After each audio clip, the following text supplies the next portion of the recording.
লালমোহনে কবি রিপন শানের ৫১তম জন্মবার্ষিকী ও সাহিত্য মূল্যায়ন সভা অনুষ্ঠিত।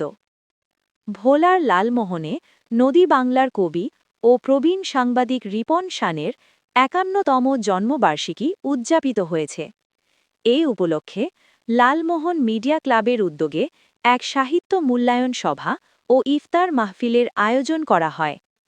মঙ্গলবার সন্ধ্যায় স্থানীয় একটি রেস্তোরাঁতে আয়োজিত এই অনুষ্ঠানে প্রধান অতিথি হিসাবে উপস্থিত ছিলেন উপজেলা বিএনপির সভাপতি জাফর ইকবাল। আমরা এই দেশের সন্তান, আমরা সবাই মিলেমিশে কাজ করব। ৫১তে পদার্পণ করলেন বহুমুখী প্রতিভার অধিকারী কবি, সাংবাদিক ও সাংস্কৃতিক সংগঠক রিপন শান। এই মাহেন্দ্রক্ষণকে ঘিরে ভোলার লালমোহনে বসেছিল সাহিত্য অনুরাগী ও গুণীজনদের মিলন মেলা। মঙ্গলবার লালমোহন মিডিয়া ক্লাবের আয়োজনে স্থানীয় ফুড প্লেস চাইনিজ রেস্তোরাঁতে অনুষ্ঠিত হয় জীবন ও সাহিত্য মূল্যায়ন সভা। লালমোহন মিডিয়া ক্লাবের সভাপতি মোহাম্মদ মিজান হাওলাদারের সঞ্চালনায় ও প্রভাষক মোসলেউদ্দিন মুরাদের সভাপতিত্বে অনুষ্ঠানে প্রধান অতিথি ছিলেন উপজেলা বিএনপির সভাপতি মোহাম্মদ জাফর ইকবাল।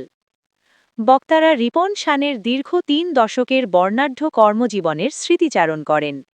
সাংবাদিকতা, সাহিত্য চর্চা এবং সাংস্কৃতিক কর্মকাণ্ডে তার অনন্য অবদানের কথা তুলে ধরে তার দীর্ঘায়ু ও সুস্বাস্থ্য কামনা করেন প্রধান আলোচক লালমোহন প্রেস ক্লাবের সভাপতি সোহেল আজিজ শাহিন সহ অন্যান্য সুধীজন।